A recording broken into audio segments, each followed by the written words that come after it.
economic growth in Taraba State. Date 15th February 2025. Venue The Significant Place Chapel, Adjacent State Secretariat, former mobile links, Abuja Phase 1, Jalingo, Taraba State. Admission starts at 1 p.m. and the main event begins at 2 p.m. Don't forget, admission is free. Featuring insightful session on crop farming, agro-processing, value chain development, animal farming, and dry season farming.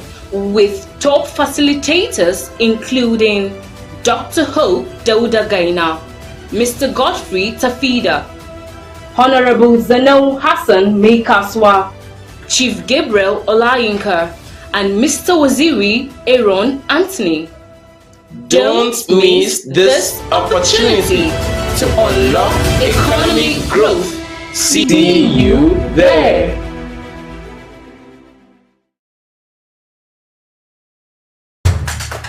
Are you ready? Join us for the Achievers Coaching Academic Summit 2020.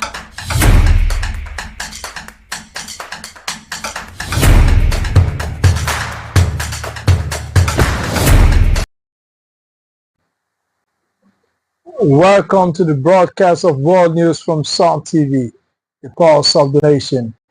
You can also follow us on Facebook at SUMTV and on YouTube at Super Media TV. I am Abraham Judah with the news. Declaration of war. M23 rebels claim seizing KDR Congo city of Goma. Two United Nations sources said that Congolese and Rwanda troops have also exchanged fire, risking rapid escalation of the conflict. Gunfire rang out across parts of Goma, the largest city in the Eastern Democratic Republic of the Congo, DRC, hours after Rwandan-backed M23 rebels said they have seized a desperate United Nations Security Council calling for an end to the offensive. The news comes as two UN sources said that DRC and Rwanda troops have also exchanged fire along the shared border on Monday, risking a rapid escalation of the conflict amid the advance of the M23 fighters.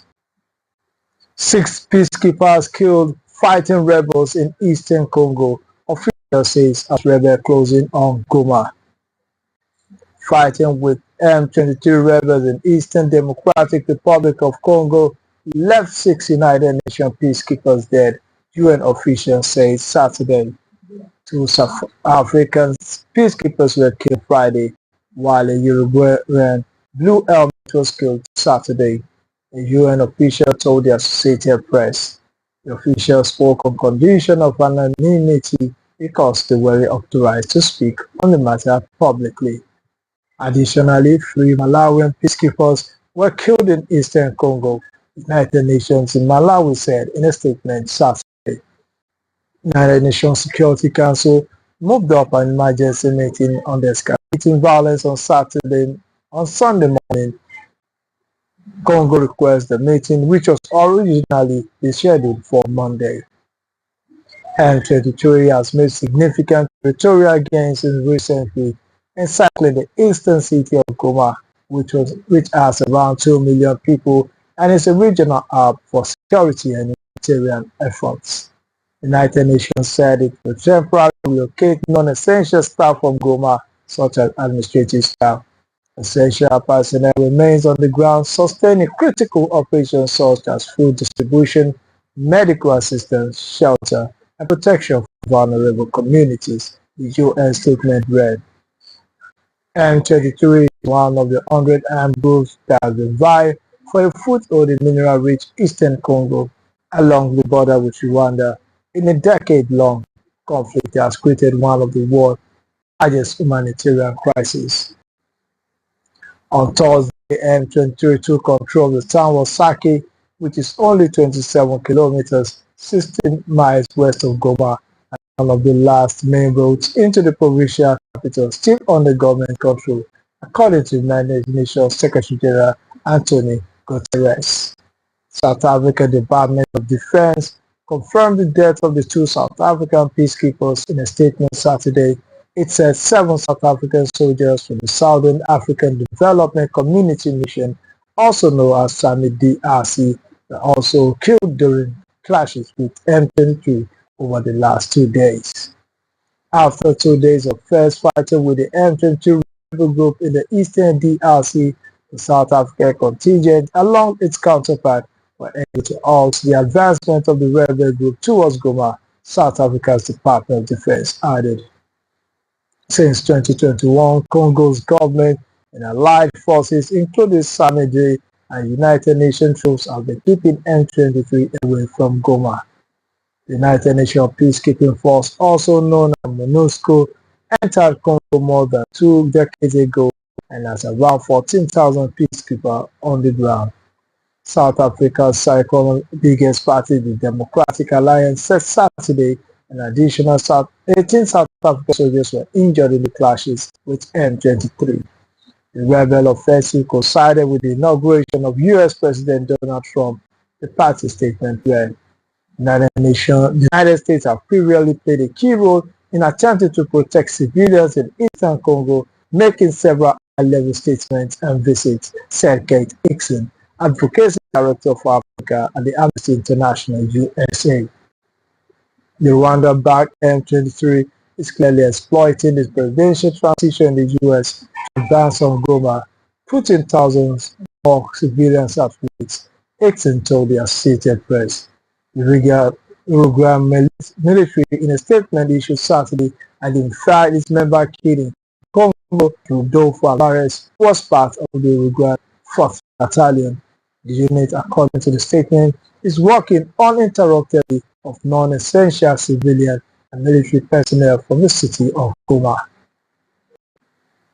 Airport evacuated as rebels intensify fighting in DRC. Goma is the capital and the largest city of the North Kivu province in the country's eastern region. The M23 rebels advanced towards Goma Sunday, prompting thousands of civilians to flee. Government forces fought to present the city's capture. Now, who are M23? M23 is named after the March 23, 2009 agreement to end the previous Tutsi-led uprising in eastern Congo. The group, which is allegedly backed by Rwanda, launched a new rebellion in 2022 and has intensified fighting with the Congolese forces since the turn of the year. The rebel group accused the Congolese government of not fulfilling its part of the peace deal, fully integrating Congolese Tutsi into the army and administration. Congo has severed diplomatic ties with Rwanda as the rebel movement was said to have seized several territories in the eastern region. DRC has demanded sanctions from Rwanda against Rwanda, alleging that the country's forces have crossed into its territory, which is tantamount to a declaration of war.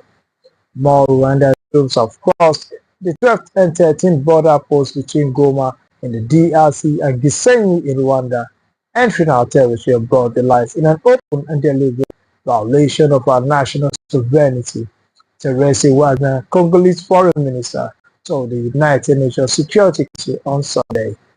This is a frontal assault, a declaration of war that no longer hides behind diplomatic artifice. Antonio Guterres, Secretary General of the United Nations, has called on Rwandan forces to withdraw from the DRC and all support for M23 fighters. He calls on the M23 to immediately cease all hostile actions and withdraw from occupied areas. He further called on the Rwandan Defense Forces to cease support to the M23 and withdraw from DRC territory. A statement issued by Stephen Dujarric, Guterres spokesperson, reads. Putin's ally Lukashenko declared winner of Belarus votes that West called a charade. Belarusian leader and Russian ally Alexander Lukashenko extended his 31-year rule on Monday after electoral officials declared him the winner of a presidential election that Western governments rejected as a sham. Lukashenko faced no serious challenge from the 4 other candidates on the ballot, took 86% 8% of the vote, according to initial results. European politicians said the vote was neither free nor fair because independent media had died in the former Soviet Republic, and all leading opposition figures have either been jailed or forced to flee abroad. The people of Belarus had no choice. It is a big day for all those who love for freedom and democracy, German Foreign Minister Annabella Breitbach posted on X. Exiled opposition leader Vilana Tsikhanouskaya called for the expansion of Western sanctions against Belarusian companies and individuals involved in repressing opponents of Lukashenko and supplied munitions for Russia's war efforts in Ukraine. As long as Belarus is under Lukashenko and Putin's control, there will be a constant threat to the peace and security of the entire region, she said. EU Foreign Affairs Chief Kaja Kallas and Enlargement Commissioner Marta Kohl said in a statement the bloc will keep imposing restrictive and targeted measures against the regime while supporting civil society and exiled opposition. Asked about the jailing of his opponent, Lukashenko said on Sunday that they have chosen their own fate.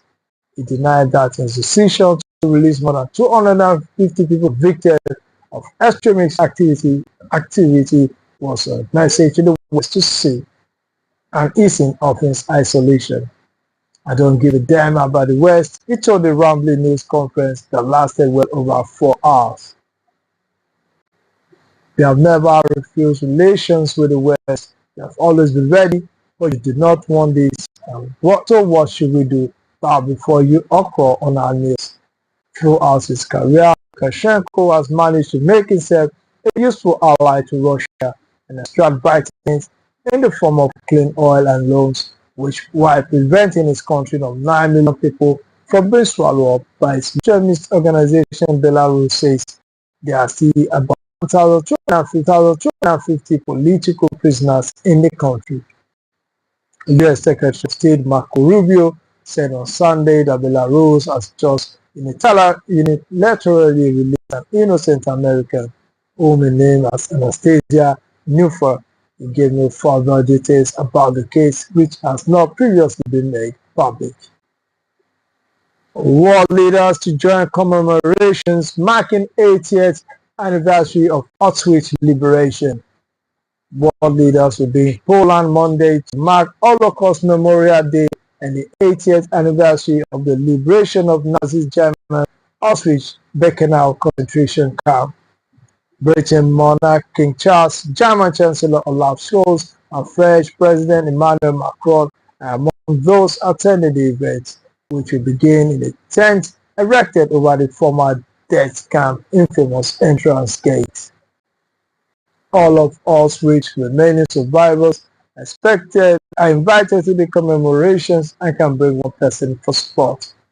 We are fully aware of how physically demanding and emotionally taxing attending a commemoration event at the site of the former camp can be for them, the Auschwitz Memorial and Museum said in a statement.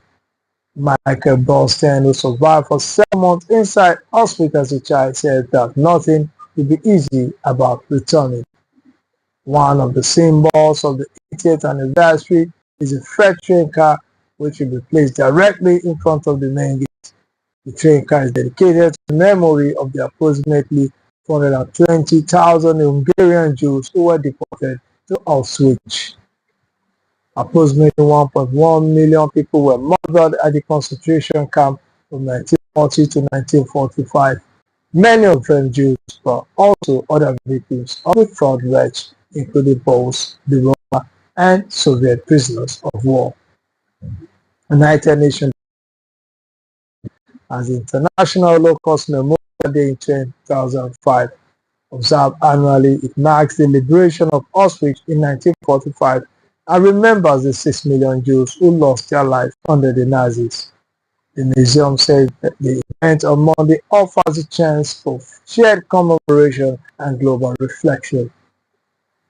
It comes at a time of mounting anti-Semitism in Europe, fueled by conflict in the Middle East. We saw Israel launch a war on Gaza in response to terror attacks carried out by Palestinian military group Hamas on Monday 7, 2023.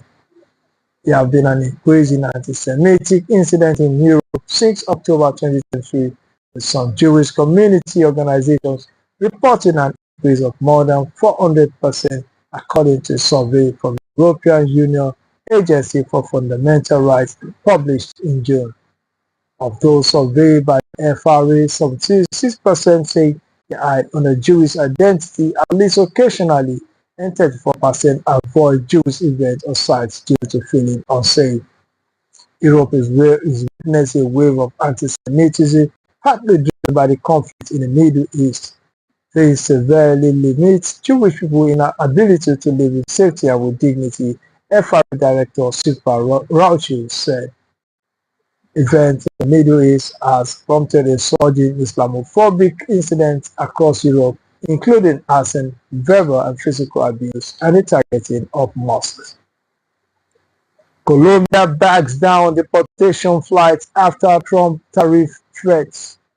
Colombia has backed down from a looming trade war with the United States hour after U.S. President Donald Trump threatened Bogota with tariffs and visa restrictions for turning away U.S. military aircraft carrying deported migrants. The climb down late on Sunday came after Colombia President Gustavo Petro had announced retaliatory tariffs on U.S. imports and insisted he will not accept migrants who were not treated with dignity and respect. In a late-night news conference, Colombia Foreign Minister Luis Gilberto Murillo said officials had overcome the impasse and will accept citizens deported from the U.S. A White House statement said Colombia has agreed to all of Trump's terms, including unrestricted acceptance of all illegal aliens from Colombia returned from the United States, including on U.S. military aircraft without limitation or delay. Today's event made clear to the world that America is respected again, the White House said. You will never rule us.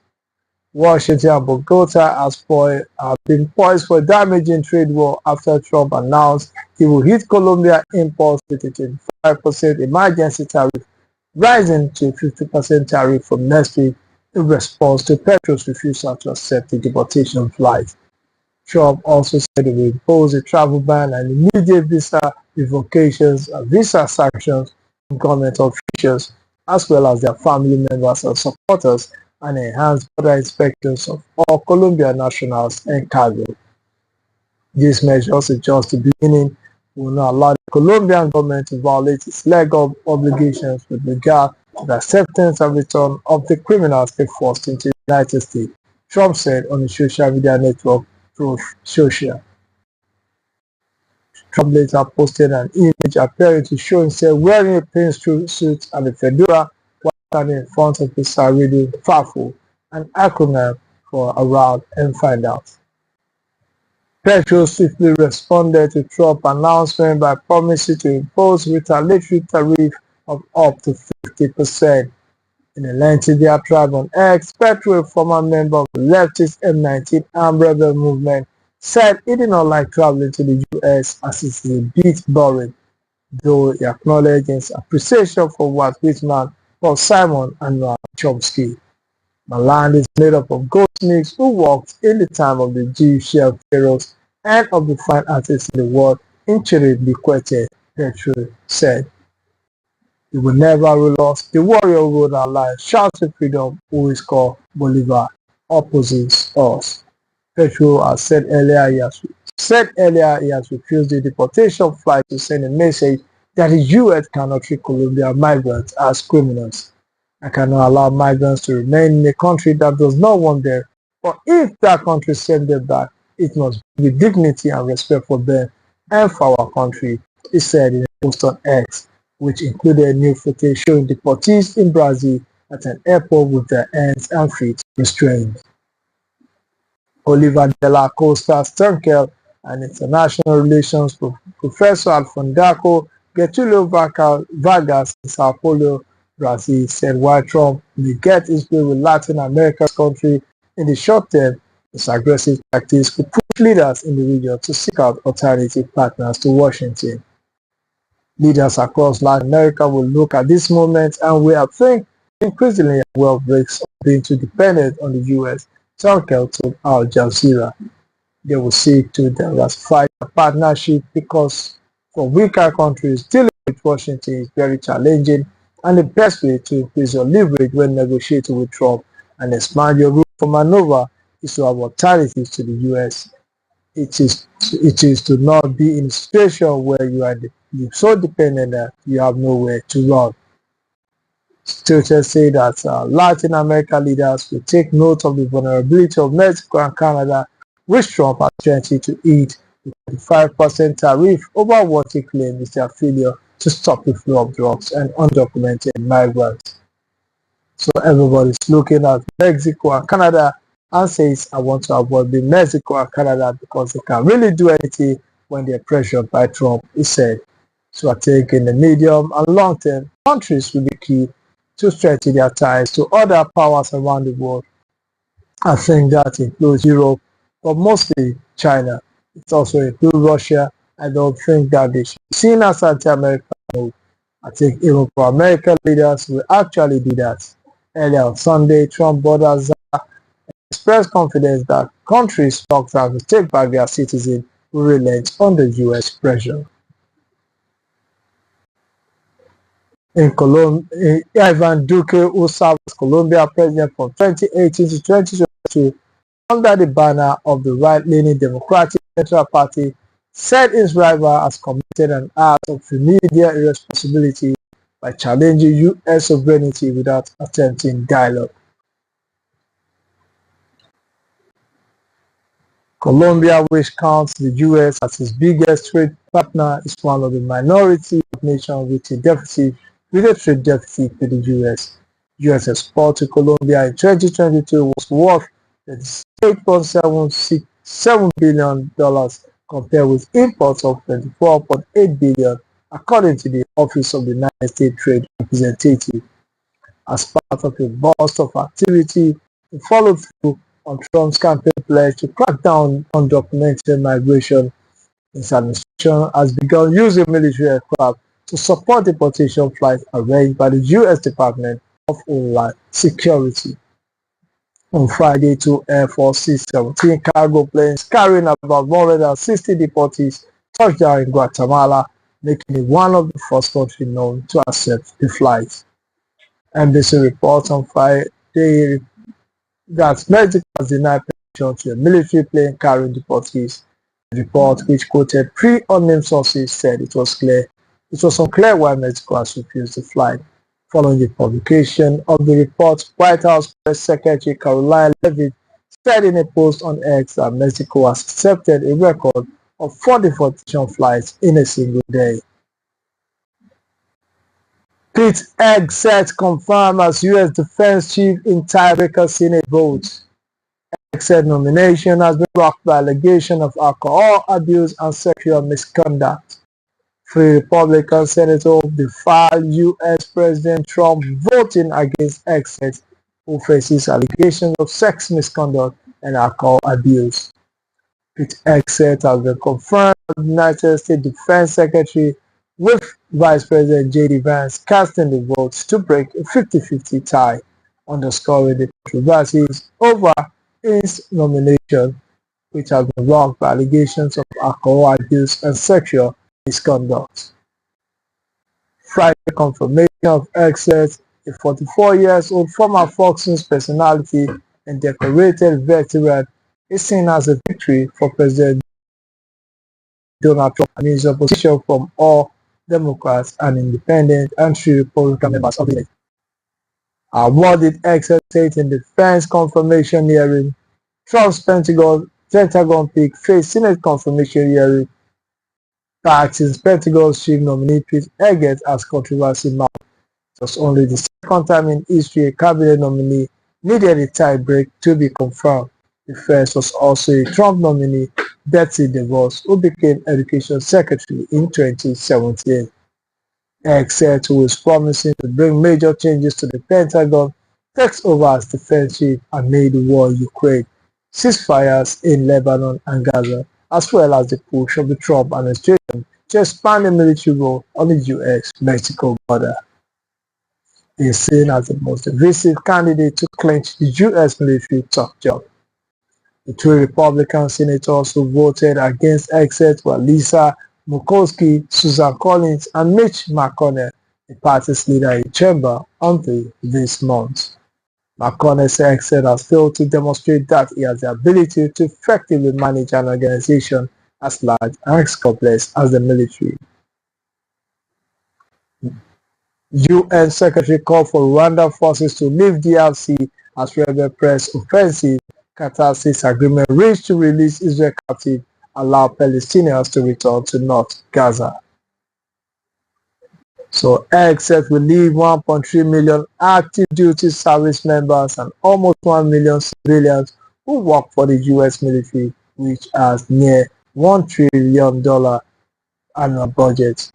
Except told lawmakers that until this point, the largest group he has managed was 100 people and the largest budget was $60 million. His nomination was also rocked by a series of accusations, including one this week by his former sister-in-law, who said he abused his second wife to the extent that she hid in the closet and had a code word to use with friend if she had to be rescued. Exet strongly denied the accusation, and his wife has previously denied any physical abuse. Trump says Jordan, Egypt should take in Palestinians from Gaza. Egypt and Jordan push back. US President Donald Trump said Jordan and Egypt should take in Palestinians from war-ravaged Gaza, a suggestion rejected by Hamas, the Palestinian militant group that runs the enclave, and apparently rebuffed by Jordan and Egypt. Asked if this was a temporary or long-term solution for Gaza, where Israel military assault has caused a dire humanitarian situation and killed tens of thousands, Trump said on Saturday it could be either.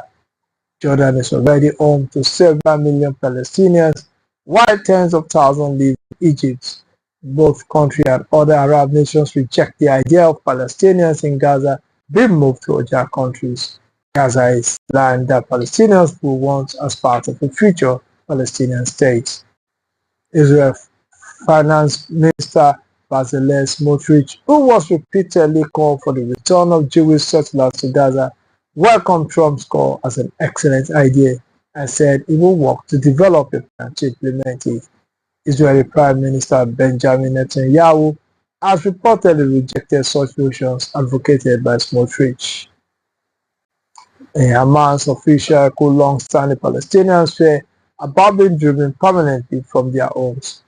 Palestinians will not accept any offers of solution, even if such offers appear to have good intentions under the guise of reconstruction, and as announced in the proposal of the US President Trump, Bassem Naim, member of the Hamas political bureau, told Reuters.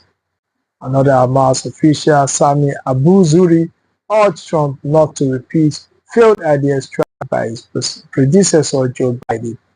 The people of Gaza have endured death and refuse to leave their homeland, and they will not leave it regardless of any other reasons, Abu Zuri told Reuters. Jordan also appeared to reject Trump's rejection, with his foreign minister Aliman Sadat Fadi telling reporters that the country's stance against any displacement of Palestinians from Gaza remains firm and unwavering. Egypt's foreign ministry follows suit, saying it categorically rejects any displacement of Palestinians from their land, be it short-term or long-term. Western Bank Palestinian President Mahmoud Abbas condemned Trump's remarks. Our people will remain steadfast and will not leave their homeland, said a statement published by the official Palestinian news agency Wafa. Palestinian analyst Ghassam Al-Khatib said Palestinians in the occupied West Bank and Gaza, as well as Jordanians and Egyptians, would reject Trump's plan. I don't think that there is a place in reality for such an idea. Referring to a call he had on Saturday with Jordan King Abdullah, Trump told reporters, I said to him, I would love you to take on more because I'm looking at the old Gaza Strip right now and it's a mess. It's a real mess. I would like him to take people. He added, I would like Egypt to take people. and said he will speak to Egyptian President Abdel Fattah al-Sisi on Sunday. "You're talking about 1.5 million people, and we just clean out the whole thing," Trump said. The population in the Palestinian enclave prior to the start of the Israeli-Gaza war was around 2.3 million. Washington has said last year it opposed the forcible displacement of Palestinians, right groups with humanitarian agencies for months raised concern over the situation in Gaza, with the war displacing nearly the entire population and leading to a hunger crisis. It is literally a demolition site. Almost everything is demolished and people are dying there. So I'd rather get involved with some of the Arab nations and build housing at a different location where they can maybe live in peace for a change, Trump said on Saturday. In a post on X, Francesca Albanese, the United Nations Special Rapporteur on Human Rights in the occupied Palestinian territory, said ethnic cleansing is anything but an out-of-the-box thinking. No matter how one packages, it is illegal, immoral, and irresponsible. Most of the Gaza population have been internally displaced by the war. On Sunday, many of them reject Trump's suggestion. If he thinks he will forcibly displace the Palestinian people, then this is impossible. Impossible, impossible. The Palestinian people firmly believe that this land is theirs, this soil is their soil, said Nabi Saida. No matter how much they try to destroy, break, and to show people that it has won, in reality, it did not win. The current Gaza conflict was triggered on October 7, 2023, when Hamas attacked Israel, killing about 1,200 people and taking around 250 hostages, according to Israeli tallies. Israel's subsequent military assault on Gaza has killed more than 47,000 people, according to the Gaza Health Ministry. The fighting has currently paused amid a fragile ceasefire. That is the end of this broadcast. Stay tuned for other exciting programs from the stable of the SUMTV. We're beaming live from the city of Jalingo, Taraba State. I am Abraham Minor Joda. Stay blessed.